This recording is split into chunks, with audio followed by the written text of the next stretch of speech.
আসসালামু আলাইকুম, সবাই কেমন আছেন? ফ্রেন্ডস ফার্মের পক্ষ থেকে আপনাদের সবাইকে স্বাগতম এবং অভিনন্দন। আপনাদের মাঝে আর একটা ভিডিও নিয়ে আসলাম। এটা হচ্ছে আপনারা কোন পদ্ধতিতে বা কিভাবে হাঁস পালন করলে আপনারা লাভবান হবেন, এটা নিয়ে আজকে আপনাদের সামনে কিছু কথা বলবো। মানে আমাদের যতটুকু এক্সপেরিয়েন্স আছে, মানে আমরা এতদিন হাঁসের পিছনে যে পরিশ্রমটা করছি বা যতটুকু জ্ঞান অর্জন করতে পারছি, নেক্সট টাইম যখন আমরা বাচ্চাগুলো নিয়ে আসবো, আমরা কোন পদ্ধতিতে এটা পালন করলে আমরা লাভবান হতে পারবো বা বাচ্চাগুলো টিকিয়ে রাখতে পারবো, এটা আজকে আপনাদেরকে বলবো। এটা হচ্ছে আপনারা যখন বাচ্চা মানে কিনতে যাবেন, মানে ফার্ম করার যে একটা উদ্যোগটা নেবেন, যখন বিশেষ করে যখনই হচ্ছে এই উদ্যোগটা নেবেন, তখন হচ্ছে আপনার হাঁসের ঘরটা ঠিক করতে হবে। মানে কম খরচে ঘরটা তৈরি করতে হবে। যেমন 20,000-25,000 টাকা দিয়ে একটা ঘর তৈরি করবেন, কিন্তু মাটি থেকে মিনিমাম 2-3 হাত উপরে আপনার ঘরটা তৈরি করতে হবে। মানে এটা হলে আর কি বেটার হয়, কারণ ওই রকম স্যাঁতস্যাঁতে ভাব থাকে না। মাটির উপর থাকলে বাচ্চাগুলা স্যাঁতস্যাঁতে ভাব থাকে, যার কারণে অনেক ভাইরাস ব্যাকটেরিয়া আক্রমণ করতে পারে। এই জন্য আপনাদের উচিত মাটি থেকে মিনিমাম 2-3 হাত উপরে হাঁসের ঘরটা তৈরি করতে হয়। আচ্ছা, আপনারা প্রথমে হচ্ছে ঘরটা তৈরি করবেন।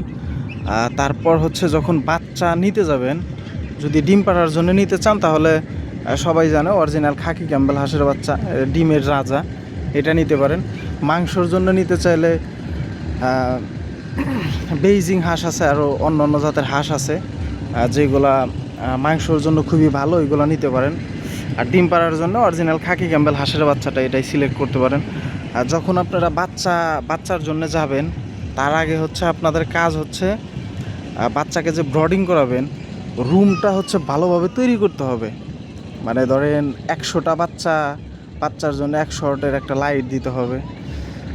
আর একসাথে 300 বাচ্চা ব্রডিং করা যাবে। আমরা প্রথমে বুঝতে পারি নাই, এখন বুঝতেছি। আমরা 700 বাচ্চা একসাথে ব্রডিং করছিলাম, যার কারণে আমাদের এই প্রবলেমটা হয়েছে। নেক্সট টাইম আমরা যখন বাচ্চাগুলো নিয়ে আসবো, তখন আর এই প্রবলেমটা হবে না ইনশাল্লাহ, আশা করি। আর যাই হোক, আপনারা হচ্ছে 100 বাচ্চা জন্য 100 ওয়াটের লাইট দিবেন, আর একসাথে 300 বাচ্চার উপরে ব্রডিং করবেন না, ঠিক আছে? ওই রকম সিস্টেম করে আপনারা ঘরটা তৈরি করবেন। আর যখন বাচ্চার জন্য যখন যাবেন, হ্যাচারি যেখান থেকে আপনারা বাচ্চা নিয়ে আসবেন, সেখানে তো আগে কথাই বলে রাখবেন যে আমাদের বাচ্চা লাগবে। যতগুলো বাচ্চাই নিয়ে আসবেন না কেন, আপনারা তাদেরকে বলবেন যে আমাদের একদম অরিজিনাল এ গ্রেডের বাচ্চা দিতে হবে। এ গ্রেডের বাচ্চা না দিলে আমরা নেব না, এইভাবে বলবেন আর কি। তারপরে আপনারা যখন বাচ্চা নিয়ে আসবেন, তখন হচ্ছে দেখে দেখে নিয়ে আসবেন, কারণ তারা মাঝে মাঝে এ গ্রেডের বাচ্চার ভিতরে বি গ্রেড, সি গ্রেডের বাচ্চাও ঢুকায় দেয়। যেমন আমরা কথা বলেই নিয়ে আসছি, আমাদের একটা বড় ভাই ছিল, তারপরেও আমাদের এখানে দেখি সি গ্রেডের, বি গ্রেডের বাচ্চাও আছে। বুঝতে পারছেন? এটাই হচ্ছে প্রবলেম।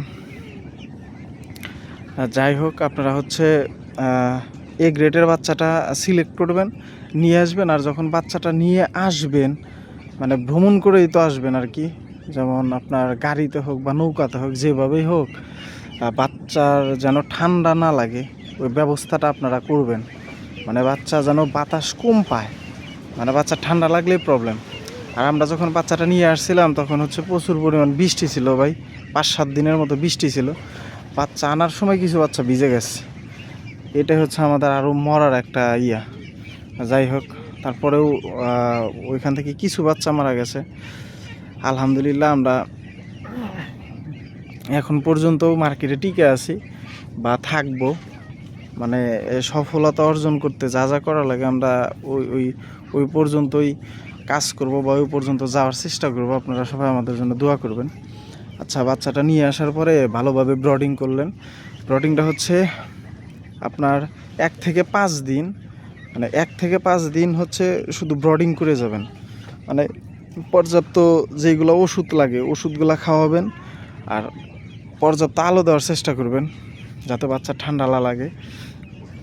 এই কাজটা করবেন।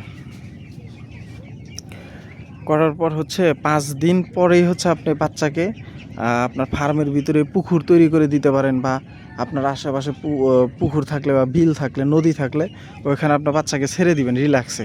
মানে 5 দিন পরেই বাচ্চাকে আপনি ছেড়ে দিবেন। 5 দিন পর বাচ্চাকে ছেড়ে দিলে বাচ্চা সাঁতার কাটতে পারবে, বা বাচ্চার যে একটা পানির যে একটা আছে, এটা বাচ্চা ধারণ করতে পারবে। কারণ আমরা বাচ্চাকে আপনার 25 দিন পরে নামাইছিলাম, নামানোর পরে বাচ্চা পানিতে নামতে চায় না, যার কারণে কিছু যেইগুলা বাচ্চা আমাদের ভিজে যায় ওইগুলা দেখি যে আপনার সকালে ওইখান থেকে 2-1টা বাচ্চা মারা যায়। যার জন্য আমরা বাচ্চাকে 3-4 দিন হলো পানিতে নামাইতেছি না। হয় ছোট থেকে বাচ্চাকে পানিতে নামাইতে হবে, আর না হয় বড় বানায় বাচ্চাকে পানিতে নামাইতে হবে। এটাই, এর জন্য আমরা চিন্তা করছি যে এখন বড় বানায় বাচ্চাকে পানিতে নামাবো হাঁসকে।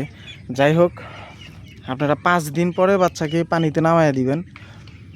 আর হচ্ছে যত আপনার পরিচর্যা আছে সব পরিচর্যাগুলো আপনারা করবেন। বিশেষ করে নাপাটা আপনারা সবসময় হাতের নাগালে রাখবেন, কারণ বাচ্চার যখন তখন ঠান্ডা লাগতে পারে। আর নাপাটা আপনার দিনে একবেলা হলেও আপনারা খাওয়াবেন, ঠিক আছে? আর পর্যাপ্ত পরিমাণ ওষুধ পানি খাওয়ার চেষ্টা করবেন। আপনার 20 দিন পর্যন্ত বাচ্চাকে যেভাবেই আপনার ডাকপ্লে ভ্যাকসিন দেওয়ার আগ পর্যন্ত, ধরেন 20 দিন, 25 দিনে বা 21 দিনে ডাকপ্লে ভ্যাকসিন দেয়। ম্যাক্সিমামগুলো 21 দিনে দেয় বা 25 দিনে দেয়, যেটাই হোক না কেন। আপনার 25 দিনে দিলে 20 দিন পর্যন্ত বাচ্চাকে এইভাবেই পানির ভিতরে ওষুধ খাওয়াবেন।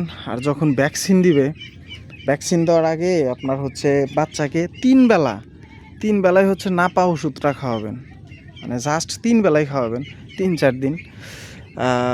তার কারণ হচ্ছে যখন বাচ্চাকে ভ্যাকসিন দিবেন, ভ্যাকসিন দিলেই বাচ্চার গায়ে প্রচুর জ্বর আসে। আমরা এটা দেখছি, লক্ষ্য করছি, বা আমরা এখান থেকে কিছু বুঝতে পারছি। মানে আমরা হচ্ছে ভ্যাকসিন দেওয়ার আগে আমরা নাপা খাওয়াই নেই বাচ্চাকে, যার কারণে আমরা প্রবলেমটা ফেস করছি। পরে আমরা কথা বলে দেখছি যে না, এইটাই ঠিক, যে বাচ্চাকে আপনার ভ্যাকসিন দেওয়ার আগে এই নাপাটা খিলাইতে হয় 3-4 দিন, মানে ভ্যাকসিনের জন্য রেডি করার জন্য, ভ্যাকসিন দেওয়ার জন্য রেডি করার জন্য বাচ্চাকে 3-4 দিন আপনারা নাপা খাওয়াবেন। নাপাটা 3 বেলায় খাওয়াবেন। আর যাই হোক, খাওয়ানোর পরে আপনার ভ্যাকসিনটা দিবেন হচ্ছে সন্ধ্যার দিকে। আর সন্ধ্যার দিকে দিলে পরিবেশটা যেন নিটল থাকে, একদম ঠান্ডা থাকে, ওই সময় হচ্ছে বাচ্চাকে ভ্যাকসিন দিবেন। ভ্যাকসিন দেওয়ার পরে আপনার সকালে বাচ্চাকে আবার পানিতে নামায় দিবেন। আর হচ্ছে মাঝে মাঝে আপনার লাইসোভেটটা বা নাপাটা এইগুলো হচ্ছে একবেলা বা 2-1 দিন পর পর, একবেলা 2 বেলা, আপনাদের ইচ্ছা 3 বেলা খাওয়াইতে পারেন, না পাতে কোনো প্রবলেম নাই। আমরা প্রতিনিয়তই নাপা খাওয়াই বাচ্চাকে এখন। যাই হোক, এইভাবে করলে আপনার বাচ্চাগুলো মরবে না, বা এখান থেকে আপনার প্রফিট পেতে পারেন। আর হচ্ছে বিশেষ করে হাঁসের খামার দিতে গেলে আপনার খাবারের কষ্টটা প্রচুর হয়। আপনাদের নিজস্বভাবে খাবার তৈরি করতে হবে, আর হচ্ছে নিজেদের ইয়াতে খাবারগুলো খাওয়াইতে হবে। যেমন আমরা হচ্ছে বাচ্চাকে পানা মেরে খাওয়াই, মানে 3 বেলায় হচ্ছে পানা খাওয়াই। পানার সাথে আমাদের গুঁড়া আছে, ভুট্টা আছে, ধান আছে, ফিট আছে। আর হচ্ছে ওই আমরা কলমির শাক বা সেঞ্চি শাকগুলা কেটে কেটে ছোট ছোট করে বাচ্চাকে খাওয়াই, যার কারণে আমাদের খাদ্যর কষ্ট অনেকটাই কম লাগে। এই দিক দিয়ে আমরা সেফ আছি অনেকটাই। কিন্তু আমাদের গলতটাই ছিল প্রথমে আমরা ভালোভাবে বুঝতে পারি না, নতুন, যার কারণে আমরা কম দিয়ে শুরু করছি, যাতে আমরা যে সামনে যে পদক্ষেপটা নিব ওইটা খুবই শক্ত করে নেব। কিন্তু এখানে যদি আমরা আপনার সফল না হতে পারি, তাহলে সামনের পথটা খুবই কঠিন আমাদের জন্য, কারণ অনেক পরিশ্রম করে আমরা এটাই দিছি, এই ফার্মটা দিছি। যাই হোক, এইখান থেকে আমরা যতগুলা বাচ্চা সেল দিতে পারবো, সেল দেওয়ার পরে আমরা আবার এই 1 দিনের বাচ্চা নিয়ে আসতে পারবো। এটাই হচ্ছে আমাদের প্ল্যান। যাই হোক, আপনারা এইভাবে করলে বাচ্চা আর মারা যাবে না, আশা করি আল্লাহর রহমতে। এভাবে আপনারা যারা ফার্ম করবেন এইভাবে করার ট্রাই করবেন। আর আমাদের জন্য সবাই দোয়া করবেন, যাতে আমরা এইগুলা সেল দিয়ে 1 দিনের বাচ্চা নিয়ে আপনার আবার শুরু করতে পারি। আর আপনাদের মাঝে আমরা প্রতিনিয়তই ভিডিও নিয়ে আসবো, ভালো ভালো ভিডিও নিয়ে আসব। আর আপনারা সবাই কমেন্টের মাধ্যমে জানাবেন যে আপনাদের কি কি প্রবলেম আছে বা আমাদের কোন কোন ভুল আছে। আমরা যেটা জানি আপনাদের সাথে শেয়ার করব, বা আপনারা যেটা জানেন বা ভালো বোঝেন, এক্সপিরিয়েন্স অনেক লোক আছে, আপনারা আমাদের সাথে শেয়ার করবেন। তাহলে আমরা অনেক অনেক অনেক উপকৃত হব, যেটা বলার ভাষা নাই।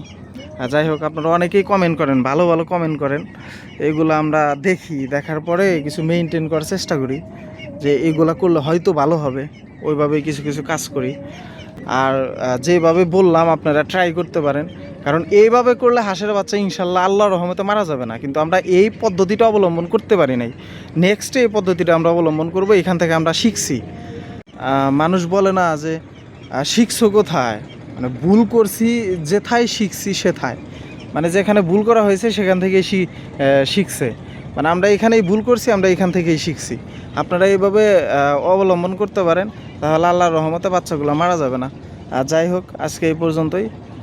সবাই ভালো থাকবেন, সুস্থ থাকবেন, আমাদের জন্য দোয়া করবেন। আর আমাদের এই চ্যানেলটাকে সবাই একটু সাবস্ক্রাইব করে দিন, আপনাদের মাঝে ভালো ভালো ভিডিও নিয়ে আসার জন্য। আমরা A to Z আপনাদের মাঝে বলি, আমরা এখানে কোনো কিছু গোপন রাখি না। আমাদের বাচ্চা মারা গেলেও বলি, বাচ্চা সুস্থ থাকলেও বলি, বাচ্চার কি হালত এটা আপনার A to Z বলি, বুঝতে পারছেন?